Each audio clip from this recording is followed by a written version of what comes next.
क्या हाल है? तो घोष एकेडमी कंपटीशन पर आपका एक बार फिर से स्वागत है। मैं मनी आपको करंट अफेयर्स और जीएस वाली क्लासेस लेकर आता हूँ। तो आज के सेशन में एक छोटा सा टॉपिक जो हाल ही में एक गेम संपन्न हुआ है आपकी परीक्षाओं में। स्टैटिक जीके वाले पार्ट में गेम से जुड़े हुए सवाल हमेशा आते रहते हैं। जैसे मैंने एक बार आपको ओलंपिक में भारत का प्रदर्शन बढ़ाया था, ठीक है। उसी तरह से एक और टॉपिक जो है अभी हाल ही में हुआ है, क्या कॉमनवेल्थ गेम्स। तो जानते हैं इसका इतिहास क्या है, कब कब इसके नाम बदले हैं, ठीक है, और क्या भारत का इस बार प्रदर्शन रहा है, ठीक है। यदि बात किया जाए कॉमनवेल्थ गेम्स 2026 का, तो इस बार ये आयोजन हुआ स्कॉटलैंड के ग्लासगो शहर में 23 जुलाई से 3 अगस्त तक। कब से कब तक? 23 जुलाई से 3 अगस्त तक। और इसका शुभंकर जो है, ठीक है, इसका शुभंकर की अगर बात कर लिया जाए तो इसका शुभंकर रहा फिनी। क्या रहा? फिनी, एक the unicorn, Finney the unicorn, जो कि स्कॉटलैंड का, ठीक है, राष्ट्रीय यानी कि वहां का राष्ट्रीय पशु है फिनी। उसी के नाम पे इसका इस वर्ष इसका क्या बनाया गया? शुभंकर बनाया गया। कॉमनवेल्थ गेम्स की अगर बात करते हैं तो इसका प्रारंभ पूछता है कि कॉमनवेल्थ गेम्स दुनिया में कब शुरू हुआ। तो वैसे तो इसका विचार 1881 में आ गया था, परंतु इसका आयोजन पहली बार, यानी कि अगर बात किया जाए कॉमनवेल्थ गेम्स दुनिया में सबसे पहली बार कौन से वर्ष में हुए थे, तो प्रथम आयोजन हुआ था 1930 में। यानी पहली बार ये कहाँ खेला गया था, कब खेला गया? 1930 में। और किस शहर में? तो कनाडा के हैमिल्टन शहर में खेला गया था। ठीक है, ध्यान देंगे कहाँ पर? कनाडा के हैमिल्टन शहर में पहली बार खेला गया क्या? Commonwealth games. ठीक है। सामान्यतः उन देशों का ये समूह होता है जिन पर कभी ब्रिटेन ने हुकूमत किया था, उन्हीं का एक समूह कॉमनवेल्थ गेम्स के नाम से जाना जाता है।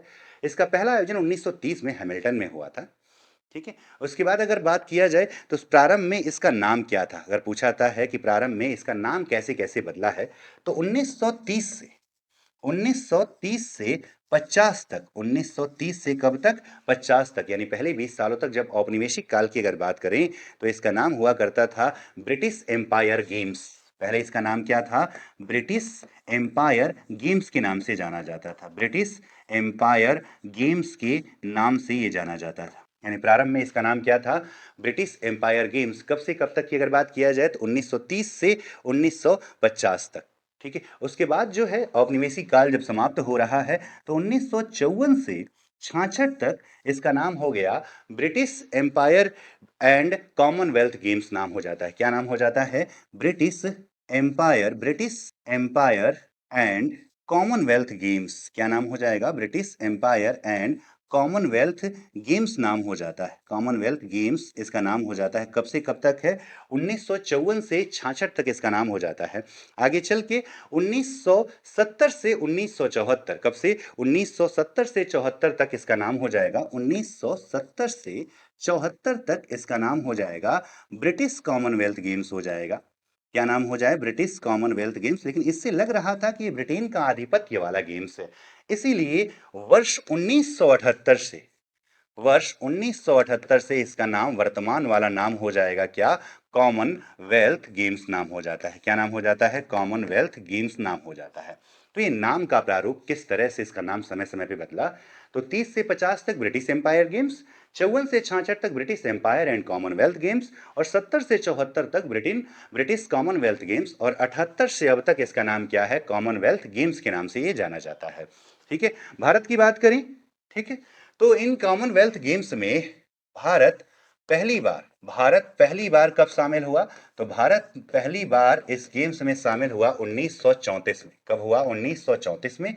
और भारत में अब तक सिर्फ एक बार भारत में आयोजन की अगर बात किया जाए तो 2010 में हुआ था, और अगला आयोजन 2030 में होगा। भारत में आयोजन कब हुआ था? 2010 में। और कहाँ पे हुआ था? तो दिल्ली शहर में, यानी कि भारत की राजधानी में हुआ था। और अगला यानी वर्ष 2030 में इसका आयोजन कहाँ पर होगा? अहमदाबाद में होगा। कहाँ पर होगा? अहमदाबाद में इसका आयोजन होगा, जो कि 100 वर्ष पूरे हो रहे होंगे। किसके? कॉमनवेल्थ गेम्स के 100 वर्ष पूरे हो रहे होंगे, ठीक है। तो याद रखेंगे ये, ठीक है, भारत का पार्ट रहा इसका। इस वर्ष की अगर बात किया जाए, यानी कि CWG 2026 की जब बात करते हैं, तो इसमें मेडल टैली में पहले स्थान पर कौन सा देश रहा? ऑस्ट्रेलिया रहा। पहले स्थान पर कौन सा देश रहता है? तो ऑस्ट्रेलिया रहता है। ऑस्ट्रेलिया की अगर पदकों की संख्या की बात किया जाए तो 171 पदक, कितने पदक? 171 पदक किसके रहे हैं? तो ऑस्ट्रेलिया के रहे हैं। दूसरे नंबर पर रहा है कौन सा देश? इंग्लैंड रहा है। दूसरे नंबर पे कौन सा देश रहा? इंग्लैंड, 110 पदकों के साथ। तीसरे नंबर पर कनाडा रहा है। तीसरे नंबर पे कौन रहा? कनाडा रहा, 62 पदकों के साथ। वहीं पर भारत की अगर बात किया जाए तो भारत का स्थान कौन सा रहा है? चौथा रहा है। भारत ने कुल 39 पदक जीते। कुल कितने पदक जीते? 39, जिसमें से 13 स्वर्ण पदक रहे। भारत के पास 13 स्वर्ण पदक आए, ठीक है। 17 जो है रजत पदक आए, रजत, और 9 जो है कांस्य पदक आते हैं, ठीक है। तो इस प्रकार भारत जो है इस वर्ष के कॉमनवेल्थ गेम्स में कौन सा स्थान हासिल किया? तो भारत को इस वर्ष मिला कौन सा स्थान? तो याद रखें, भारत को मिला कौन सा स्थान? तो चौथा स्थान। भारत को कौन सा स्थान मिला? चौथा स्थान मिला। 39 पदकों के साथ भारत इसमें चौथे स्थान पर रहा।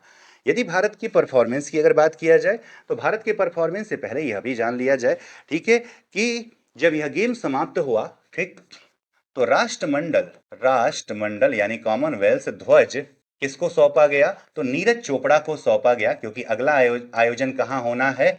तो भारत में होना है। तो नीरज चोपड़ा को सौंपा गया, जो कि भारत के स्टार खिलाड़ी भारोत्तोलन में हैं, ठीक, इनको सौंपा गया। वहीं पर समापन समारोह की बात किया जाए, समापन समारोह में ध्वजवाहक के तौर पर ध्वजवाहक बनी कौन? जैस्मिन लंबारिया, लंबारिया, ठीक है। जैस्मिन लंबारिया, जो कि एक महिला मुक्केबाज जिन्होंने स्वर्ण पदक जीता था, वो बनी है क्या? समापन समारोह में ध्वजवाहक के रूप में वो क्या हुई हैं? शामिल हुई हैं। किसके रूप में? ध्वजवाहक के रूप में क्या हुई? शामिल हुई, ठीक है। इस वर्ष भारत का दल की अगर बात किया जाए तो भारत एक सीमित दल के साथ, यानी मात्र कितने खिलाड़ियों के साथ उतरा था? तो 122 खिलाड़ियों के साथ, क्योंकि कई सारे खेलों को इस वर्ष बाहर कर दिया गया था, जैसे कि निशानेबाजी हो गई, कुश्ती हो गया, बैडमिंटन, यानी क्या शामिल नहीं रहा है? तो निशानेबाजी, कुश्ती, यानी भारत के पदक वाले जो कैटेगरी हैं अधिकांश बाहर रहे हैं। कुश्ती हो जाए, हॉकी हो जाए, ठीक है, टेबल टेनिस हो जाए, बैडमिंटन हो जाए, ये इस वर्ष कॉमनवेल्थ गेम्स में शामिल नहीं हुए, शामिल नहीं रहे। इसीलिए भारत जो है, फिर इसके बावजूद भी भारत ने चौथा स्थान हासिल किया। इसलिए भारत की परफॉर्मेंस को इस वर्ष बेहतर माना। पिछली बार 61 पदक हासिल किए थे, लेकिन परफॉर्मेंस अगर देखें तो इस वर्ष का बेहतर रहा कि हमने उन श्रेणियों में भी पदक प्राप्त किया जिनमें आज तक कभी पदक प्राप्त नहीं कर पाए थे। यदि पदकों की अगर बात की जाए तो कुछ प्रमुख पदकों की अगर बात करें तो भाला फेंक एक कैटेगरी कौन सी आती है? ठीक है, जेवलिन थ्रो, यानी कि भाला फेंक। और भाला फेंक में भारत के स्टार खिलाड़ी रहे कौन? नीरज चोपड़ा। नीरज चोपड़ा ने भाला फेंक में स्वर्ण पदक तो नहीं हासिल कर पाए, लेकिन कौन सा पदक हासिल किया उन्होंने? रजत पदक। कौन सा पदक हासिल किया? रजत पदक हासिल किया। वहीं पर एक अलग कैटेगरी जिसमें भारत बहुत कम पदक जीतता था, यानी जूडो में, ठीक है, जूडो में हर्ष सिंह व अस्मिता डे ने स्वर्ण पदक हासिल कर इतिहास रच दिया, ठीक है। किन दो खिलाड़ियों ने? हर्ष सिंह व अस्मिता डे ने इतिहास रचा। तो वहीं पर ऐतिहासिक हैट्रिक का तात्पर्य है कि लगातार तीसरे, ठीक है, कॉमनवेल्थ गेम्स में स्वर्ण पदक हासिल की भारत की स्टार खिलाड़ी कौन? मीराबाई चानू ने क्या जीता? स्वर्ण पदक जीता, ठीक है, लगातार तीसरे कॉमनवेल्थ गेम्स में। तो मीराबाई चानू ने क्या हासिल किया? स्वर्ण पदक। कौन सी कैटेगरी में? तो आप जान ही रहे हैं, भारोत्तोलन में। वही एक ऐसा खेल रहा जिसमें आज तक भारत ने कभी कोई पदक नहीं जीता था। बात हो रही है डेकाथलॉन में। तो डेकाथलॉन में तेजस्विन शंकर, एक नाम याद रखिएगा, तेजस्विन शंकर, इतिहास रचते हुए इन्होंने पहली बार इस कैटेगरी में भारत को पदक दिलाया है। उन्हें कौन सा पदक प्राप्त हुआ है? तो कांस्य पदक प्राप्त हुआ। क्या प्राप्त हुआ? कांस्य पदक प्राप्त हुआ। वहीं अगर दोहरे पदक विजेताओं की बात करते हैं कि यानी कि दो पदक किसने प्राप्त किया, यानी दोहरा पदक विजेता किसकी बात कर लिया जाए? दोहरा पदक विजेता की जब बात करते हैं तो इसमें ट्रैक एवं फील्ड एथलीट गुलवीर सिंह ने, किसने? गुलवीर सिंह किससे जुड़े हैं? ट्रैक एवं फील्ड एथलीट, एथलीट, ठीक, कौन? गुरवीर सिंह। इन्होंने 2 पदक हासिल किया, जहां 10 किलोमीटर में रजत पदक यानी कि 10,000 मीटर की रेस में, ठीक है, इन्होंने क्या हासिल किया? रजत पदक हासिल किया। तो 5,000 मीटर में इन्होंने कांस्य पदक हासिल कर एक ही, ठीक है, कॉमनवेल्थ में 2 पदक यानी दोहरे पदक विजेता रहीं। ठीक, अगर महिला मुक्केबाजी की बात किया जाए तो महिला मुक्केबाजों ने शानदार प्रदर्शन करते हुए 5 स्वर्ण पदक, महिला मुक्केबाजी की अगर बात करते हैं तो महिला मुक्केबाजी में भारत को कितने स्वर्ण मिले? 5 खिलाड़ियों ने स्वर्ण पदक जीतकर इतिहास रच दिया, जिनमें अगर नाम की अगर बात किया जाए तो नामों की अगर बात करते हैं तो साक्षी चौधरी, एक नाम कौन सा हो जाए? साक्षी चौधरी का नाम हो जाता है, साक्षी चौधरी का नाम हो जाता है। ठीक है, इसके अतिरिक्त एक नाम अभी पहले ही बता दिया था आपको, जैस्मिन लंबारिया की बात कर लिया जाए, जैस्मिन लंबेरिया की बात कर लिया जाए, ठीक है, या प्रीति पवार की बात कर लिया जाए, प्रीति पवार हो गई। ठीक है, 3 खिलाड़ियां हो गई, कौन? साक्षी चौधरी, जैस्मिन लंबेरिया, प्रीति पवार हो जाती हैं। ठीक है, इसके अतिरिक्त जो है अरुंधति चौधरी और प्रिया प्रिया धनधस, प्रिया धनधस, ठीक, और अरुंधति चौधरी, अरुंधति चौधरी, इन पांचों खिलाड़ियों ने स्वर्ण पदक जीतकर भारत को पदक तालिका में चौथे स्थान तक पहुंचाने में प्रमुख भूमिका निभाई। तो कॉमनवेल्थ गेम्स 2026 भारत के लिए ऐतिहासिक रहा। भारत ने कुल 39 पदक जीते। पिछले वाले में हमने 61 पदक जीता था, परंतु मुख्य बात यह रही कि हम जिन श्रेणियों में सबसे ज्यादा पदक जीतते, जैसे कि बैडमिंटन, निशानेबाजी और कुश्ती, वो इस वर्ष इससे क्या रहे हैं? बाहर रहे। उसके बावजूद हमने चौथा स्थान हासिल किया। हमारे जितना पदक ही स्कॉटलैंड का था, परंतु उनके रजत पदक 9 थे, हमारे 17 थे। इस वजह से चौथा स्थान हमें मिला है और स्कॉटलैंड को 5वां स्थान प्राप्त हुआ। तो कॉमनवेल्थ गेम्स ग्लासगो 2026 का ये लेखा जोखा रहा, जो आपकी परीक्षा की दृष्टि से बहुत ज्यादा महत्वपूर्ण होने वाला है। तो इसे देखिएगा, समझिएगा। जल्द ही इस पर कुछ ऑब्जेक्टिव क्वेश्चंस भी लेकर आएंगे इतिहास से जुड़े हुए, ठीक है, जो कॉमनवेल्थ के इतिहास से जुड़े हुए। तो खेलों को समझ को आपको बेहतर करेगा। खेल, आपने नया टीजीटी पीजीटी का सिलेबस देखा होगा, उसमें खेल को अलग से जगह दिया गया है। तो खेल आपके लिए बहुत ज्यादा महत्वपूर्ण है।